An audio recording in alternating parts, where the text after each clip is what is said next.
Welcome to the One Nest Academy. Hello everyone, welcome to the one nest academy. This is your educator Vinita Singh. आज हम जो topic discuss करने वाले हैं इसका नाम है लाहौर डिक्लेरेशन। ठीक है, ये लाहौर डिक्लेरेशन बहुत ही इंपॉर्टेंट डिक्लेरेशन है। आपने अगर शिमला एग्रीमेंट की मेरी पहली वीडियो देखी होगी तो इसका फर्दर हमने एक डिक्लेरेशन जो हमने फर्दर एग्रीमेंट साइन किया था उसका नाम था Lahore declaration, which was sign between India and Pakistan.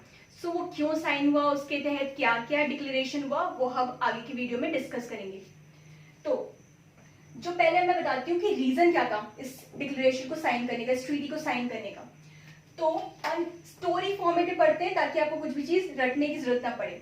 On the may 1974 India ने अपना न्यूक्लियर टेस्ट कंडक्ट किया bye the name of smiling Buddha. ठीक है, इंडिया ने अपना पहला न्यूक्लियर टेस्ट कंडक्ट किया by the smiling Buddha name. और बात ये थी कि इसके पहले हमारे पास न्यूक्लियर पावर बहुत टाइम से थी, बट हमने उसका टेस्ट नहीं किया था। और जब तक कोई कंट्री न्यूक्लियर टेस्ट नहीं करती तो हमारा नाम नहीं आता है। ठीक है, एक न्यूक्लियर पॉलिफरेशन ट्रीटी है 1968 के, उसके अंदर 5 कंट्रीज है और उस लोगों के हिसाब से, उस ट्रीटी के हिसाब से वो 5 कंट्रीज के बाद ही दुनिया भर में सिर्फ न्यूक्लियर पावर्स है और उसके अलावा कोई भी न्यूक्लियर पावर नहीं रखती है। तो हमने टेस्ट किया, उसके बाद ये प्रूफ हुआ कि हमारे पास भी न्यूक्लियर पावर है। तो जो हमारा पहला इंडिया का न्यूक्लियर टेस्ट हुआ था उसका नाम था स्माइलिंग बुद्धा, हमने नाम रखा था। ये इंदिरा गांधी के अंदर ये इस टेस्ट को किया गया था। ठीक है, इसके बाद क्या हुआ, सबको पता चल गया कि इंडिया के पास भी न्यूक्लियर पावर है और हमसे भी डरा जा सकता है। तो पाकिस्तान को सबसे ज्यादा इस बात का डर लग गया कि अगर हमारे पास भी न्यूक्लियर पावर है और अब तक पाकिस्तान ने कोई टेस्ट नहीं किए थे तो हम कभी भी अगर वो हम पे गलत चीजें करेंगे, हम पे वॉर करेंगे तो हम उसका पलटवार कर सकते हैं। सो इस वजह से पाकिस्तान बहुत ही डर गया और इस वजह से पूरा यूएन, जैसे मैंने बताया न्यूक्लियर पॉलिफरेशन ट्रीटी है, उसमें सिर्फ दुनिया भर में सिर्फ 5 देश है जिसके पास न्यूक्लियर पावर होने का दावा करते हैं और ये 5 देश के अलावा और कोई देश नहीं है जिसके पास न्यूक्लियर पावर है। तो उनको भी डर लग गया इस बात का कि एक इंडिया भी एक डेवलपिंग कंट्री एक न्यूक्लियर कंट्री में कन्वर्ट होते जा रहा है। तो उस वजह से धीरे धीरे ये सब चीजें कॉन्सिक्वेंसेस हुए। उस वजह से एक और ट्रीटी साइन हुई इंडिया और पाकिस्तान के बीच, which was non-nuclear aggression agreement (NNAA). It was signed on January 1991. So ये जो ट्रीटी थी इंडिया और पाकिस्तान के बीच, ये ट्रीटी थी कि हम जो हमारे पास जो न्यूक्लियर पावर है हम उसका कभी भी मिसयूज नहीं करेंगे। हम कभी भी अगर न्यूक्लियर टेस्ट वगैरह करेंगे तो पहले तो हम करेंगे नहीं। इनकेस हमने कोई बैलिस्टिक मिसाइल या कुछ चीज का भी टेस्ट किया तो हम पहले से आपको वार्न कर देंगे हम पर्टिकुलर टेस्ट करने जा रहे हैं और हम कभी भी कुछ भी वॉर जैसी कंडीशन आई तो हम म्यूचुअली इस चीज को एग्रीमेंट कर लेंगे, लेकिन हम कभी भी न्यूक्लियर पावर होने के बावजूद उसको कभी यूज नहीं करेंगे, ना एक दूसरे के खिलाफ, ना किसी भी वर्ल्ड के किसी भी देश के खिलाफ हम इसको यूज नहीं करेंगे। सो ये ट्रीटी साइन हुई बिटवीन इंडिया एंड पाकिस्तान। उसके बाद क्या हुआ, फिर अटल बिहारी वाजपेयी जी का रेन आया। उस टाइम पे इंडिया ने फिर से 2 टेस्ट किए। इंडिया ने फिर से न्यूक्लियर टेस्ट किया और 11 मई 1998 मतलब जनवरी 1991 को nuclear agreement, non nuclear aggression agreement हुआ। इसके तहत ये भी बात थी कि अब कोई न्यूक्लियर टेस्ट नहीं किया जाएगा, बट स्टिल इंडिया ने फिर से न्यूक्लियर टेस्ट किया 11 मई 1998 को और दूसरा ही किया 13 मई 1998 को पोखरण में। आपने मूवी देखी होगी अभी जो आई थी, पोखरण टेस्ट वगैरह जो थी वो मूवी इसी पे बेस्ड थी। तो 11 मई 1998 और 13 मई 1998 को हमने ऑपरेशन शक्ति के नाम से 2 न्यूक्लियर टेस्ट और किए। तो बेसिकली अभी तक हमने 3 न्यूक्लियर टेस्ट कर चुके हैं in spite of the fact that we sign NNAA with Pakistan. हमने ऑपरेशन शक्ति कर दिया। उसके बाद सिमिलरली पाकिस्तान ने बोला कि उनके पास भी न्यूक्लियर पावर थी लेकिन उन्होंने इस ट्रीटी की वजह से या जिस भी रीजन से उसको टेस्ट नहीं किया था। तो उस चीज के पलटवार ने पाकिस्तान ने भी अपना न्यूक्लियर टेस्ट कर दिया। जो उन्होंने न्यूक्लियर टेस्ट किया वो किया 20 मई 1998 एंड 31 मई 1998 by the name Chagai 1 and Chagai 2।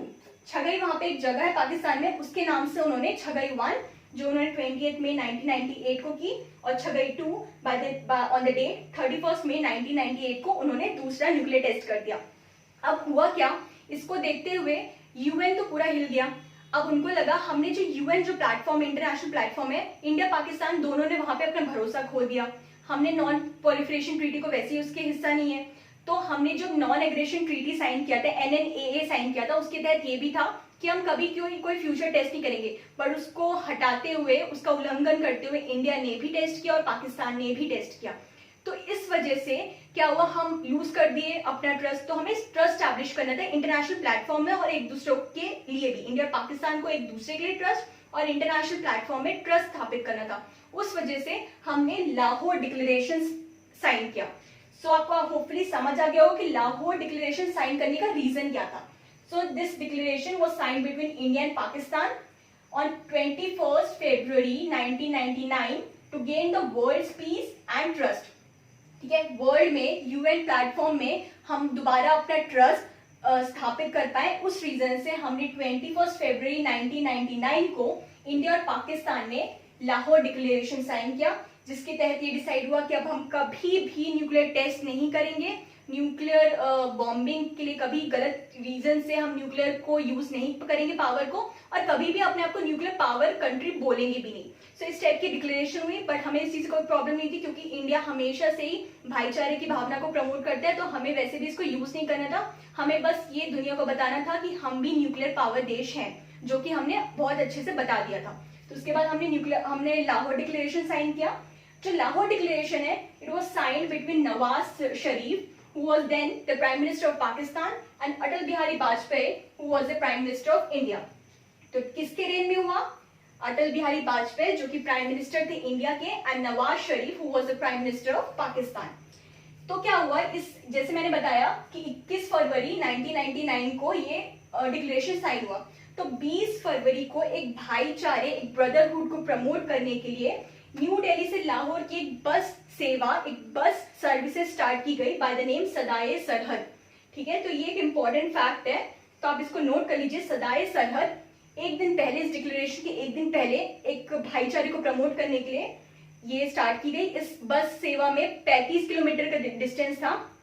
तो हमारे अटल बिहारी वाजपेयी ने वो पूरा 35 किलोमीटर बाय बस वहां तक गए पाकिस्तान तक, और 21 फरवरी 1999 को लाहौर में ये डिक्लेरेशन किया कि अब हम कोई भी न्यूक्लियर टेस्ट नहीं करेंगे, और इस तरीके से उन्होंने वर्ल्ड के साथ एक ट्रस्ट फिर से कायम कर लिया। सो आई होप आपको लाहौर डिक्लेरेशन, उसकी डेट्स और सारे इंपॉर्टेंट फैक्ट्स अच्छे से याद हो गए होंगे। So if you like this video, please hit the like button and share and subscribe to our YouTube channel. Thank you.